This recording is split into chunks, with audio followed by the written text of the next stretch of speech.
Hello everyone. Thanks for joining the session. Today we are going to discuss importance of Python programming.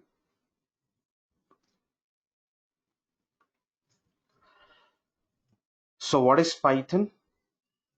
It is a programming language, right? Okay. So can you give some examples of programming languages? C, C++, Java, .NET, PHP. Likewise, we have plenty of programming languages we have, but out of all, why Python? Okay, so why we are showing interest towards Python? Okay, so why Python has become so boom in last 2 to 3 years, right? So we have to understand the importance of Python, why everybody are running behind Python, and so then only we should start it, right?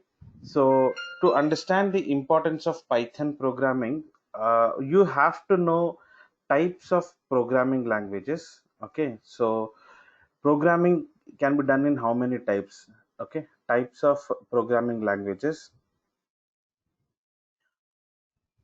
Let me let me give the types of programming languages for you. Okay, the very first one is procedure oriented programming language,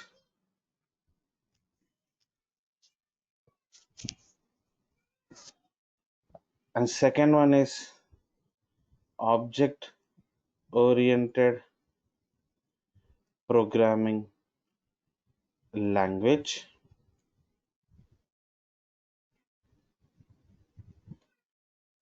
Third one is scripting oriented programming language, and fourth one is modular oriented programming language. Fine, so you take any of the programming language, right? It has to come under either of this category, right? Either it can be a procedure oriented programming language, or it can be a object oriented programming language, or scripting or modular oriented programming language. Fine, so you should understand which language you have to call as like procedure oriented programming language. If a language supports concept of functions is one of the powerful concept in programming, right? If that concept, if any language is supporting, we say that language comes under procedural oriented programming language. So the other name for procedure oriented programming language is functional programming language. Okay, so if you have understood, right, any language, if it support concept of functions, we call it as like a procedure oriented programming language. So example to this language is a C, right? In C language we can able to define functions, so that's the reason we can call C as like procedure oriented programming language.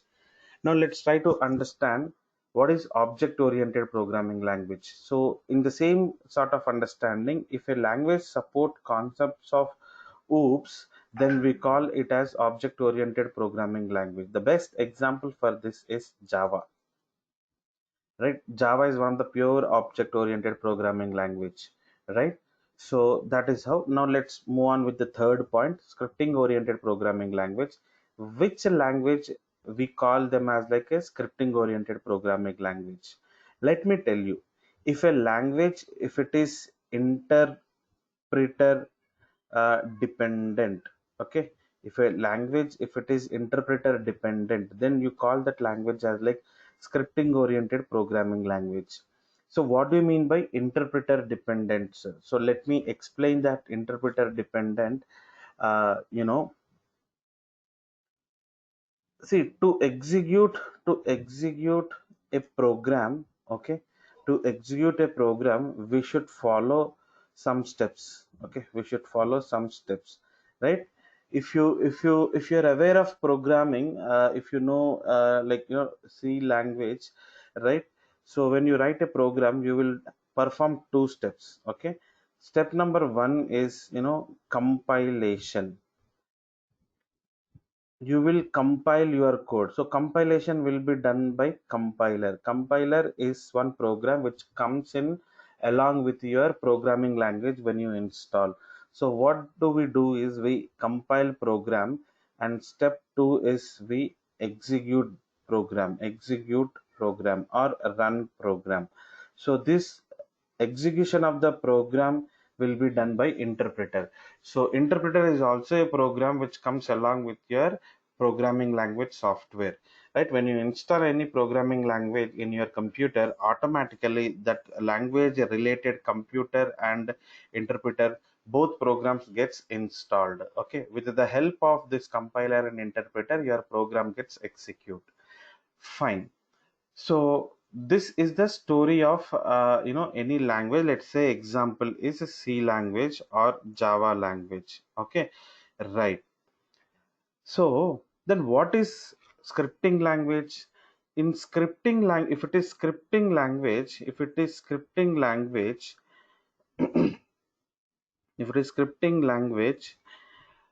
you will not be having exclusive compiler. Okay, so to execute program in scripting language, you should follow only one step, that is execution, straight away execution or run. Okay, so who will be doing that? Interpreter. So if you observe these two lines, for scripting languages we will not have manual compilation, so we will straight away give our program to interpreter. But when it comes to non-scripting languages, right, like C or Java, you have to do two steps. One step is compiling of your source code with the help of compiler, and the second step is execution of your code through interpreter. So when it comes to scripting, there is no exclusive compiler. Then here you may ask a question, sir, without compiler how come we can able to pass code to interpreter, right? The job of the compiler is to find out the errors in the program, right? Then who will find the mistakes if we write program, with some errors? Yeah, I completely get your question. Let me make you understand those points pretty clear. How does it will work in scripting? This is very important. These are very much basics of programming. You being early learner, you should know this. So let me take a programming language, let's say Java. So I am quoting Java because that was one of the popular language. Always you have to compare Python with popular languages like Java and understand how and why it is better. So understand x.java. This is a file which a developer will develop. So here whatever we write is like uh, system dot system this, okay, source code. Whatever the user will write here is called source code. It is also called as meaning it, developer will be writing this code. Okay, fine. What developer will do once after completion of writing this program, he will pass on this file to one fellow. Who is that fellow? That is interpreter, sorry, compiler. Okay, he has to pass this fellow to this source code to compiler. Okay, so let me write that here. So that is step number one. Step number 1. Okay, compiler will take the .java file, and it will convert the .java file into .class file. So sir, what will be there inside .class file, sir? It is bytecode. So what do you mean by bytecode? Code will be there in the form of zeros and ones. Okay, so compiler is converting source code into bytecode. So this process is called compilation. Let us say if your source code is of with two errors, your compiler cannot convert that into bytecode. It has to push back it will push back and says that, hey developer, two errors are there, please rectify. Okay, so that's how you will get some technical messages. So you have to understand those error messages and rectify your source code, and again you have to pass on to compiler, so compiler will compile it. If the code is error free, then only it will convert it into dot class file. Now this dot class file will be passed to uh, interpreter. Okay, this dot class file will be passed to interpreter. So let me write down that. So what does this interpreter, so this is called second step. So you are basically performing the second step in the execution. So who will you, who to whom you are sending your file, you are sending your file to interpreter. So what does interpreter will do? Interpreter will take bytecode as like input, and it will convert your file as x.exe. So it is an executable format, right? So this code internally contains what is this file contains internally is, it contains machine code. Sir, what do you mean by machine code? Machine code is a code which humans cannot able to understand, right? So if humans cannot able to understand, then who will understand this code, sir? This code will be understanding by somebody. Okay, so who is that someone? Let me tell you. You can also guess if you can, right? So that is CPU, right? So everything whatever you do in your computer, it has to go to CPU and it has to come from CPU, right? The actual processing, logic processing will happen with the CPU only. Am I right? If you don't have blessings of CPU, you cannot do anything in your computer. To open notepad, you need blessings of CPU. To open MS Word file, you should have permissions from CPU. To write a Python program, or to read a Python, to write something in Excel sheet. For everything, you know what, you have to take the, your CPU has to allow you. If CPU is not functioning, can you able to do programming? Obviously not. Am I right? So that's what it is. So whatever we are doing, we are trying to make our program understand to CPU, right? Fine. CPU will understand the mission code, and what happens is CPU will process it, and CPU will give a result on monitor. Okay, so that's how it is. So in the source code, if you write hello world, hello world will come and display in your monitor.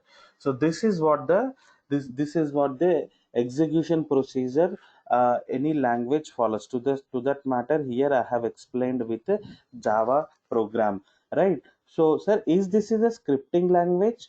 No, not at all. This is not called as like scripting language. Why? Because here manually you are compiling the source code, and manually you are interpreting, you are executing your bytecode. All good. That's fine. So two steps are involved in simple. Okay, right. One more understanding here is this source code is called it is high level language, high level language, right? And so why do we call Java source code as like high level language, right? I will tell you. This is not, I mean, high level is not for humans. This has been termed in the perspective of CPU. For CPU, machine code understand easily, or CPU can understand source code easily?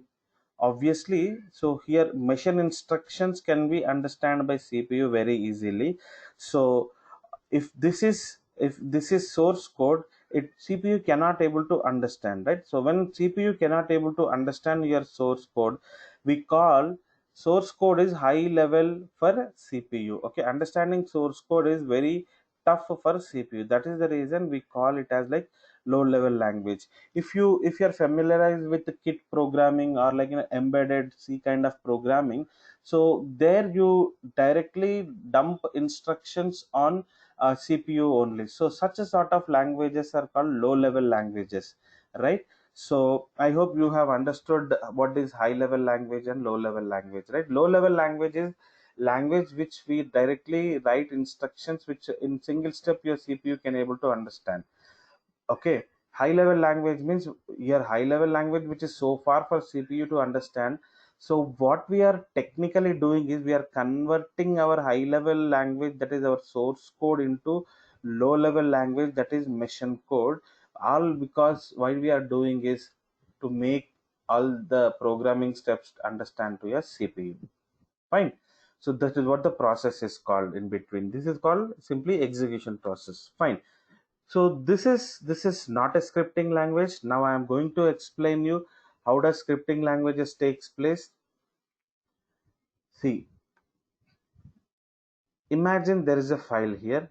Okay, so this is, imagine this is x.py, obviously Python file. When I say x.py, it is Python file. Extension for Python programming programs we put is .py. So here your whatever you write as a developer, okay, so we call it as like source code. Okay, fine. Now what's happening is, you see, you will you will have only one step. Okay, you will have only one step.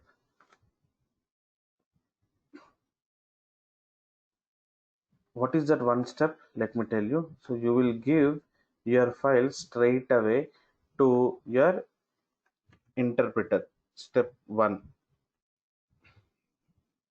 Okay, so what is that step is called? Giving your file to interpreter.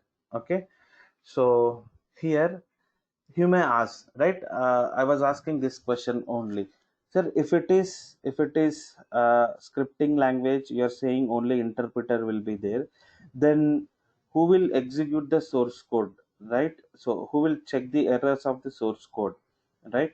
So I will tell you to make your concept understand very easily. When you pass on your source code to interpreter, okay, so what does interpreter does is, there is a auto compiler in the interpreter. Imagine this inner circle is auto compiler. Okay, so yeah, so this is called auto compiler. Auto compiler, right? So auto, where is auto compiler present? Auto compiler is present inside of interpreter. Okay, so this is your interpreter, Python interpreter. Okay, so this is a Python interpreter, and inside of Python interpreter we have auto compiler. So whenever you, when you send your code to interpreter internally immediately give code to auto compiler. So auto compiler will check for errors, and what it will say is, it will turn back saying to, it will come communicate to interpreter saying that there are two errors. Okay, so there are two errors, Mr. So you rectify it. So who is talking to the developer? Interpreter is only talking in terms of regarding errors. So what developer has to do? Developer has to rectify those two errors, and again developer will give file to interpreter. So when developer talks to interpreter, interpreter immediately will give file to internal auto compiler. Again compiler will compile the code. If it is any errors, again it will communicate saying back, hello mister, one more error is there. So again you will rectify it. Again you as a developer talk to interpreter, give file to interpreter. Interpreter will now compile it. Yes, so it will come up with a zero zero error. So imagine this is called bytecode. Okay, so here is got bytecode, right? So imagine this is called error free code, and from here on interpreter will execute your program, and it will bring out machine code. It will bring out machine code, right? So ultimately from here the process is machine code will be read by CPU, and it will display the result. Okay, so don't get confused, like why Python program is converting into Java program as such. So when I say mission code, you can imagine like this. there is you can draw another box. Okay, so this is the another exe file. Okay, exe file. Okay, so Python file, after compilation, after interpretation, that file is getting converted into .exe file. So you may think this file is this. Okay, so if this file output is uh, good day. Okay, obviously your this .exe file, machine code, it contains the machine code, and the machine code, uh, if we will be passing it on to the CPU, right? So we will pass it to CPU, and the CPU will in return display what? Good day. Okay, so if you really understand out of all this discussion, okay, if you really understand, scripting languages does not contain manual compilation. So you developer will not interact with the compiler. You developer directly interact with the interpreter. That's it. If it is not a scripting language, you have to have manual compiler, you have to have manual interpreter, right? So what is the advantage? In scripting languages you will be seeing outputs very fast, right? Since it is only one step execution.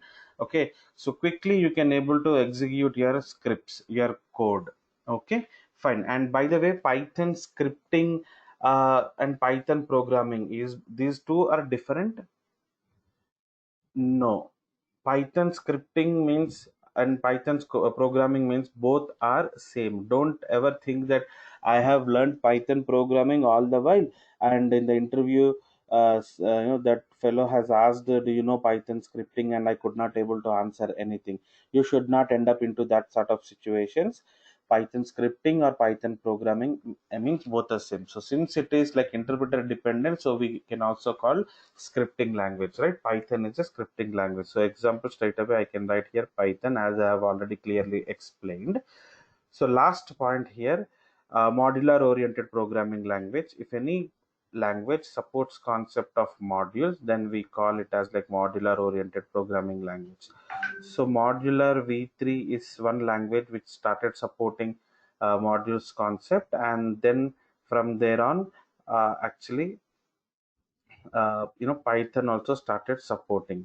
Okay, fine, fine.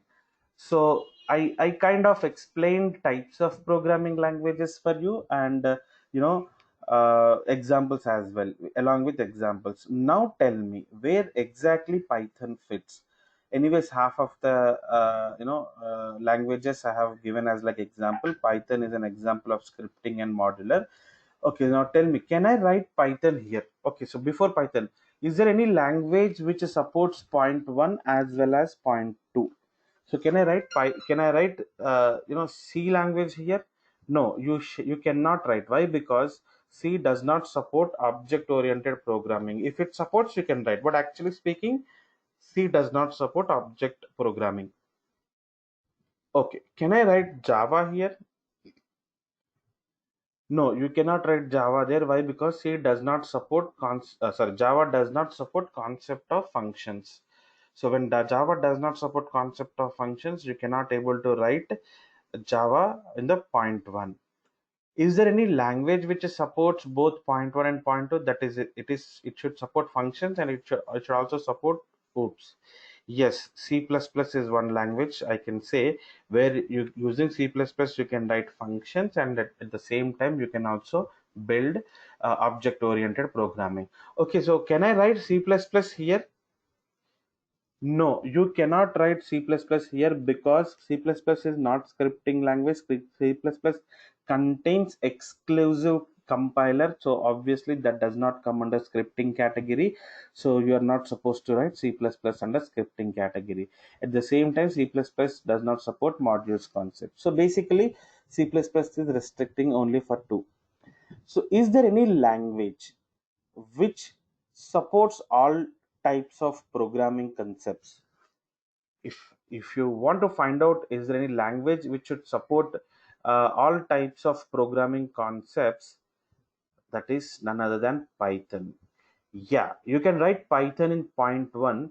It means to say that Python supports functions, and you can also write Python in point two. That means to say Python supports object programming, and Python is scripting, as I have already conveyed. Of course, modular programming also, modular oriented programming also. So net, what is Python? Okay, so if somebody asked what is Python? What can be your answer in simple? Python is a Python is a procedure oriented, comma, object oriented, comma, scripting oriented, comma, and modular oriented programming language, right? So you can say like this: Python is an object a procedure oriented, comma, object oriented, comma, scripting oriented, and modular oriented programming language. Right, it is good. But if you say in such a big manner, by the time you end, people will may go on sleep, right? I'm just kidding. So instead you can give a beautiful definition, right? Or Python is a general purpose programming language. Okay, what do you mean by general purpose programming language, sir? General purpose programming language means using Python. Okay, so using Python, using Python, okay, we can develop any kind of industry application. Okay, any kind of industry application, right? So I will tell you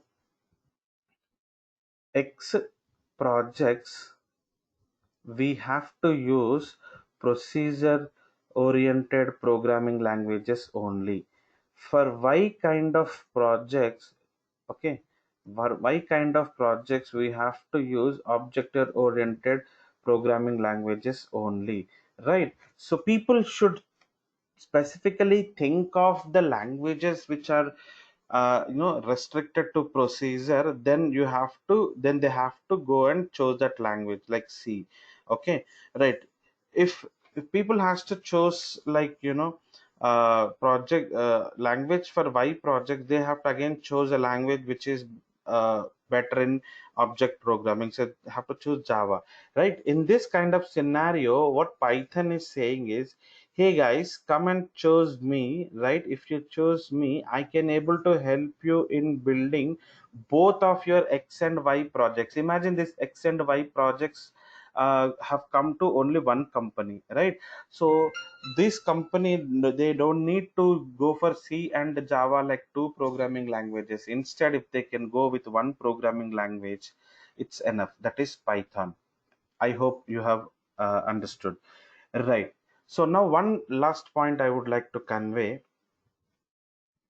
So, sir, Python is how old? Python is actually 30 plus year old programming language. Old programming language. In fact, I have to tell you, it has been invented in the year 1989 by a person called Guido van Rossum. Okay, fine.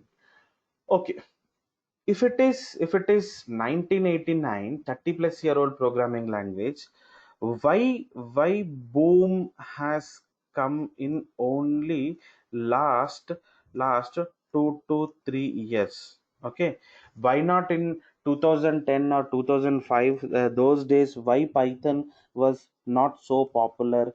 Okay, if you ask anyone, you go and check with your siblings, cousins, those in IT industry, people who are working, right? So ask them which is the popular language which has ruled out IT industry. People will answer it is Java, right? Now, but if you see, the slope of Java is kind of like slowly it is coming down, and the slope of Python is becoming so high and high. Why, sir? Why Python is becoming so popular in last 2 3 years? This is very important. You have to understand. You should thank to emerging technologies like data science, machine learning, okay, artificial intelligence, internet of things, okay. So these are like very latest emerging technologies. If you see last 5 6 years before, these technologies we nowhere heard, right? So it means to say that these technologies have come in only in the last 4 5 years. And obviously when projects are in these areas, people would have started off with Java and .NET kind of programming only while working in their own companies. But you know what, they could not able to build these projects using these languages. That is the reason they have looked for another language, and wherein they have got the solution, that is Python programming language. So Python programming language, in all other words, if I have to tell you, Python programming language is extensively being utilized in these sort of latest emerging tech trends, technologies, right? So in what sense, sir, I will tell you. So how come Java .NET are so popular and we cannot able to find I mean, people are not able to do projects in these new areas? I'll have to tell you one important point. See, if java Java is a proprietary software, right? It's a proprietary software, right? So managing by Oracle, right? So Java has got, total, imagine 1K libraries. We call packages in Java. Imagine if Java has got 1K packages. Python is open source, not proprietary. Python is open source software. It has got 2 lakh plus modules. Now can you imagine, right? See, everybody, see, developer, when they are working for any project, do you think 100% code they will give on by their own? Not really, right? So everyone will try to look in for existing logics, existing code, and they would like to make utilize that code into their current project and in a smart way. So when someone is looking for existing projects, existing APIs, in Java for for these emerging technologies, obviously they are failing. There are no proper packages or inbuilt libraries have been built for this kind of technologies in Java kind of languages. When people come and look in Python, obviously there are multiple modules are available. So you can see where is 1000 and where is 2 lakh plus, right? It's a simple example. Let me quote. Imagine your mom asks you to bring 1 kg of idli rava, and she has given 100 rupees note to you. So you just stepped out from your home. Left side there is a small, home needs shop is there, and right side of your home, imagine there is a D Mart or Big Bazaar. Okay, so Ratnadeep kind of a mall. Okay, so tell me now, the tendency of getting your finding your idli rava is more in the small shop or right side the very big mall, whatever you have, right? So obviously you step into a mall. Why? Because mall contains lakhs of items. In that, obviously you can get chance of finding your idli rava is more. The probability of finding your idli rava is more over there. So that's the reason you jump into mall, right? So I hope you have understood. In this case, Java, if I have to say, small shop, okay, and this is like your big bazaar, okay. So that's the reason developers are really looking forward for learning Python and to implement projects in the latest emerging technology areas, right? So with this, I will stop for today, and we will be looking forward for download and installation of Python in the next session. Before that, I will have to explain you few other important things. Little history of Python we will discuss. uh, history of Python. Okay, so who invented, using what? Okay, so what is Python distribution? Python distribution and Python software foundation community. Okay, and Python releases, Python download, Python install. Okay, verification of installation, writing our first program in Python. Okay, so I will be touching upon all these points in our next session. Okay, so we will catch up there. Thank you all.